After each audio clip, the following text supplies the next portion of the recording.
Войны не избежать. Искусственный интеллект, программирование человека, подавлена воля. Люди осознали опасность. Произойдет великая манипуляция. Человек бессилен. И как нам победить в этой войне?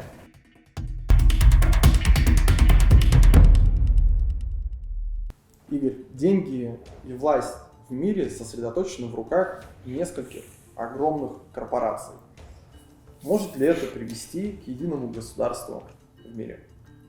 Дело в том, что в современном мире совершенно не нужно владеть имуществом, странами, строить большое государство. Зачем? Большие системы очень неустойчивые, тем более унитарные. Они выглядят как устойчивые, но очень быстро разрушаются. Поэтому единой валюты не будет, единого государства не будет. Все будет разобрано по частям, но есть нюанс. Владельцы денег при этом будут владеть практически всем. 99% всех земельных благ будут владеть очень ограниченная кучка людей. Правильно ли я понимаю, что эта кучка людей будет управлять всеми людьми в мире? Только не в классическом понимании управлять, это означает давать приказы и контролировать выполнение, а в современном понимании организовывать такую игру, в которой эта кучка людей будет получать гигантский баснословный выигрыш, а все другие будут в лучшем случае, не умирать с голода. И все. Про Джеффа Безоса я уже говорил недавно. Посмотри, как выросли его акции. То есть он ожидается, что станет первым триллионером. Триллионером! Один человек владеет триллионом. Слушай, размер российской экономики 1 триллион. Чуть больше триллиона. А Джефф Безос будет владеть 1 триллионом долларов. Не находишь в этом ничего удивительного? Это тотальный передел, такой послойный тотальный передел. То есть за один слой, за один подход мы 10% мирового богатства опять перераспределили в сторону супербогатых. Да? За второй подход еще 10. И так слой по слою срезаем все. Для этого используются доминирующие технологии, против которых человек бессилен. Как они будут управлять людьми? Какими технологиями будут пользоваться компании, в чьих руках сосредоточена власть и деньги? Сейчас есть две доминирующие технологии. Одну уже 5-7 лет мы знаем, это искусственный интеллект. И вот недавно всему миру вдруг стало ясно, что есть еще одна доминирующая технология. Это синтетический вирус. Вот этот коронавирус — это доминирующая технология, которая оказала влияние за 6 месяцев больше, чем за 15 лет оказал влияние вот этот искусственный интеллект. Это две доминирующие технологии. И у этих двух технологий есть бенефициары, кто использует это. Что люди чувствуют? Подавлена воля, подавлена последняя возможность думать. Более того, чувства запрограммированы. Чувствуется страх, что же будет. И в этот момент людям говорят: сейчас мы вас будем спасать. Вы пока самоизолируетесь, а мы готовимся вас спасать. Дальше падение доходов. Дальше требования людей: сделайте хоть что-то. И в этот момент начинается акция спасения. Все, что я тебе сейчас описываю, это технология. Это не то, что случается. Это то, что разворачивается как последовательное приучение людей выполнять определенные замыслы организатора этой игры. Человек такое большое количество решений уже передал искусственному интеллекту, а искусственный интеллект — это не человеческий способ мышления, это машинный способ. А человек не понимает, как устроен машинный тип мышления. Это другой тип мышления. Давай назовем его, условно говоря, нечеловеческое мышление. Кстати, в этом есть что-то зловещее, да? И это нечеловеческое мышление, ему отдается все больше и больше задач. Наступает момент, в котором количество нечеловеческих решений является доминирующим фактором. В этот момент происходит утрата способности человека даже перенастраивать это мышление. Все. Мы можем пропустить эту точку. Или, внимание, мы уже пропустили, и это перенастройкой искусственного интеллекта, который на нас влияет, на нашу жизнь, занимается кто-то. Хорошо, пусть они становятся богатыми, давай поговорим о тебе. Ты же совершаешь все итерации в дистанте, да, а тебе вся информация у Амазона, и у Яндекса и так далее, да? Ты уже замечаешь, что иногда тебе приходит информация о каком-то товаре, купи, еще задолго до того, когда ты подумал о нем, она уже приходит. Ты замечал это? Слушай, искусственный интеллект знает заранее, о чем ты будешь хотеть завтра. Почему? Корреляции, статистики. Ты вспоминаешь о чем-то, когда это происходит. Искусственный интеллект помнит, потому что у него это записано. Если вчера ты купил дрель, значит, через 2 недели ты закупишь рубанок электрический. Откуда это вообще идет? Вот я бы не подумал, а вот статистика такая. Ты понимаешь, что для человека многие вещи, которые с такой регулярностью происходят, человек скажет, да не, какая-то ерунда. Ну как же ерунда, если статистика? И вот этот искусственный интеллект включает Pornhub, когда мы вроде туда не ходили, а он включил. Ну, потому что мы же все больше и больше включаем вот этих расширителей, чтобы автоматизированные функции заботились о нас, о нашем комфорте. Помнишь, в Валли там один этот сидел, значит, на тележке толстый, ему там Кока-Колу приносили и так далее, а он уже не двигался. Да. Сколько можно спорить об одном и том же? Эй, забери! Огонь! Вот они мы. У нас продукты привозят на дом, вещи на дом, образование на дом. Мы из дома не выходим. Слушай, все. Осталась только каталка, тележка, на которой мы даже по дому будем передвигаться на тележке. Нам только пипетки, капельницы и трубочки осталось воткнуть, чтобы мы и в туалет не ходили, и питание получали по трубочке. Я рассказываю про доминирующие технологии и про то, что эти технологии находятся в руках конкретного количества людей, которые из этих технологий, применяя эти технологии, делают человечество подопытными кроликами, выводят нового человека. Вы говорите про новый вид человека, а какой он этот новый вид? Новый вид человека — это одомашненный человек, с подавленной волей, тот, кто выбирает безопасность вместо свободы. Тот, который выполняет то, что ему говорит тот, кто придумал правила.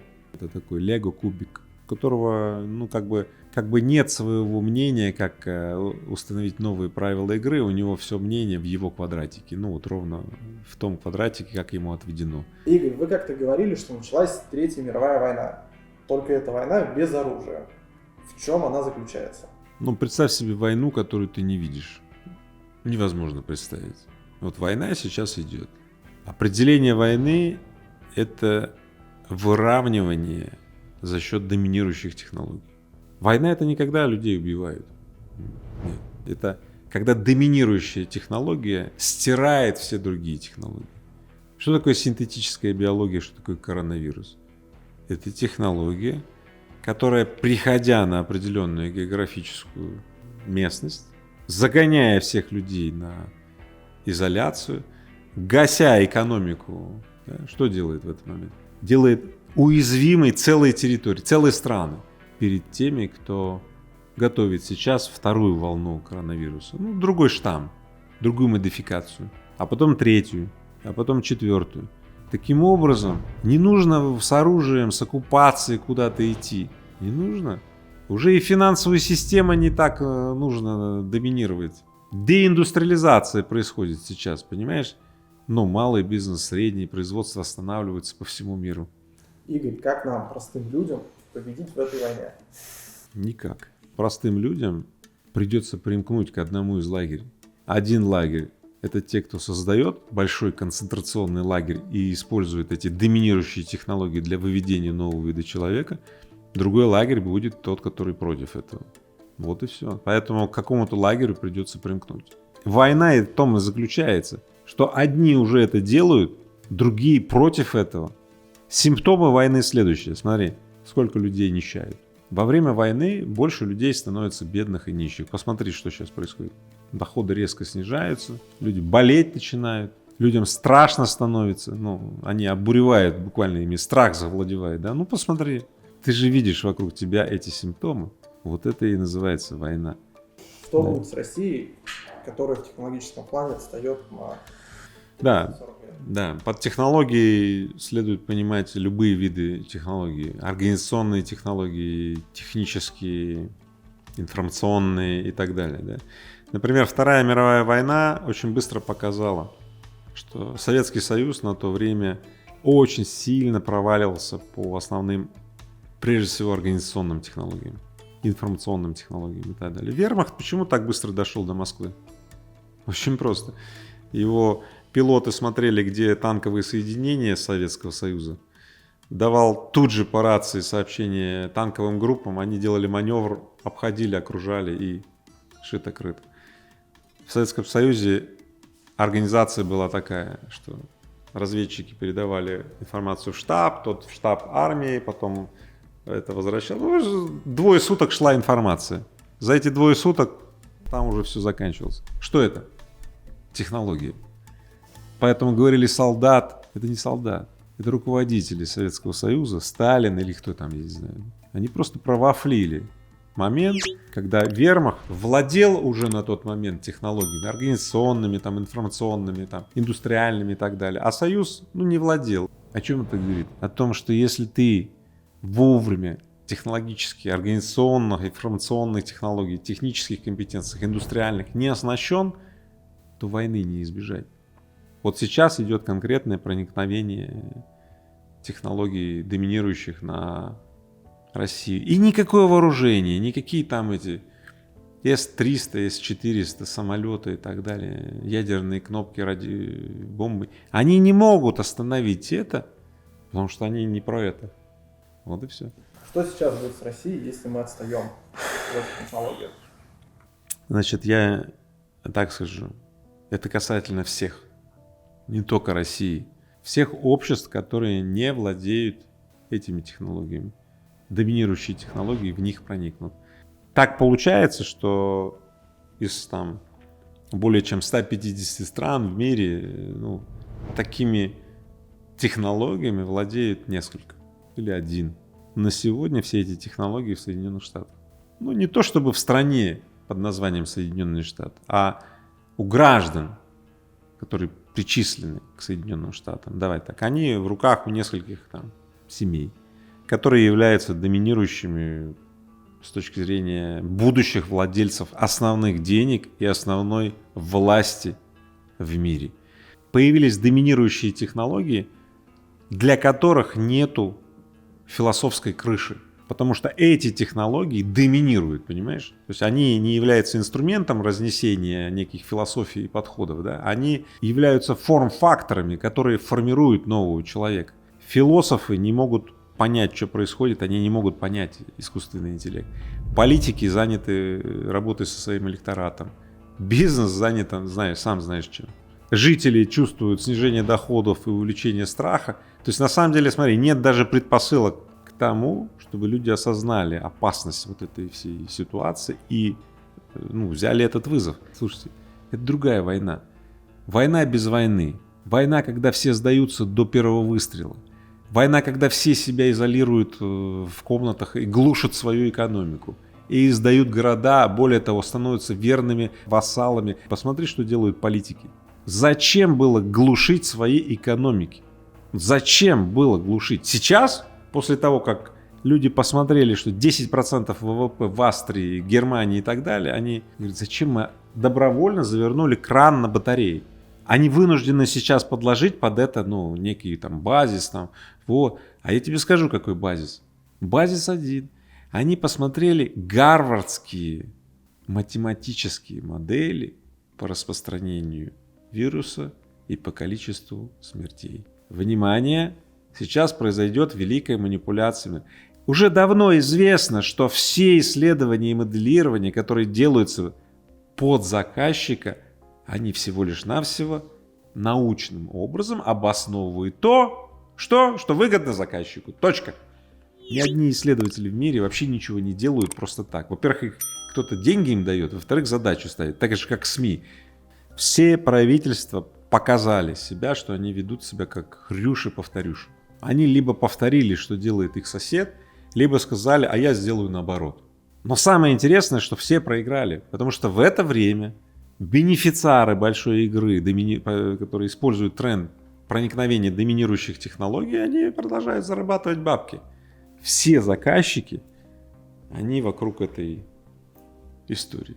Ну, называется так. Тебе не надо проводить сложные научные исследования, когда эксперимент показывает, да, вот здесь скопилась власть и деньги. Дальше пояснять надо?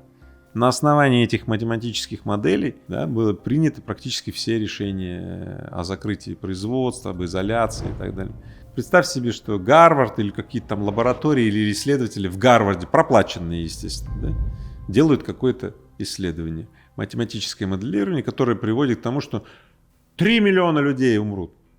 Но ты понимаешь, что после этого исследования ни один политик в здравом уме не сможет не сделать рекомендации Всемирной организации здравоохранения или Всемирного банка, через который они доставляют эту депешу. Понимаешь? Представь себе, как тяжело правителю какой-то страны, президенту и так далее, когда к нему приходит Мировой банк и говорит, вот рекомендации на основании ученых Гарвардского института. Смотри, что вирус вот распространится и вот 3 миллиона жителей умрут. Смотри, ты понимаешь, что это влияние на этого президента, ну, манипуляционное. Ну, понимаешь, если 3 миллиона его граждан умрут, ты понимаешь, может возникнуть, ну, бунты там, стихии, его там снесут, обвинят, в тюрьму посадят и так далее. Ну, то есть это вот для любого политика это вот очевидно. Поэтому что он делает?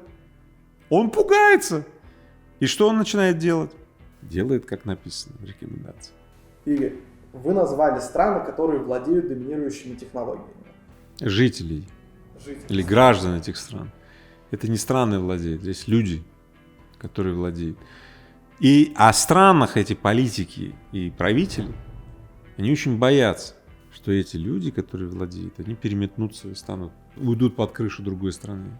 Потом политики тоже оказались беззащитными, они остались заложниками. Все смешалось. Тем не менее, есть страны, в которых нет граждан с такими технологиями доминирующими. Но при этом есть закрытые страны. Северная Корея, Иран. И, может быть, это является стратегией выживания в сложившейся ситуации? Отличный вопрос. Это и есть технологии. Ты знаешь, иногда кажется так, что стоило бы замедлить проникновение каких-то технологий, ну, в страну. Другое дело, платишь ты за это тем, что ты можешь неожиданно, ну, как бы лишить себя возможности вовремя обновить свой технологический стек. Вот, не знаю, обычно это кончается бедой. Поэтому такие страны, как Северная Корея и так далее, ну, я не вижу, чтобы у них их стратегия или их подход приводил к процветанию их граждан. Ты можешь там все что угодно говорить про скрепы, про демократию, про что угодно говорить. Ты посмотри, как люди живут. Богатеют, процветают, как себя чувствуют, по настроению и так далее. Все. Сильной страны устойчивой не может быть, если это не страна людей, богатых, счастливых и так далее. А потому что Северная Корея относится как раз к странам, которые как бы очень счастливые. Как бы, ну, если по гражданам смотреть, ну, как бы, что-то вообще непонятно, как они это вывод сделали. Наверное, заказали тому же Гарвардскому институту, который делал математическое введение коронавируса. Игорь, правильно я понимаю, что главная угроза — это не искусственный интеллект сам по себе, а гибрид искусственного интеллекта и человека, в котором интеллект подсказывает, какие выборы делать человеку? Точно. Привычка опираться на расширение мозга в виде искусственного интеллекта, на подсказки, и закрепление этой привычки и утрата способности думать. Кстати, статистика подтверждает, мозг человека сокращается по размеру. С 80-х годов фиксируется уменьшение мозга, потому что, ну, много автоматических функций.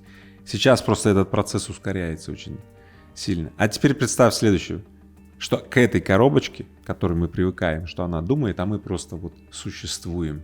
Представь себе, что к этой коробочке еще подключен бенефициар и может определенным образом код менять в свою пользу. Вот здесь возникает следующее, что все эти биологические существа, которые, ну, подключены к своей коробочке, а каждый из этих коробочек моделирует их поведение некий бенефициар, некий Джефф Безос или Билл Гейтс или Вася Иванов, неважно, кстати, абсолютно неважно. Самое важное следующее, что человек, подсоединенный к своей коробочке, он этого бенефициара не видит. И вся его жизнь в его коробочке, в его матрице. А рулит его жизнь тот, который его жизнь использует для того, чтобы. И вот это очень страшно.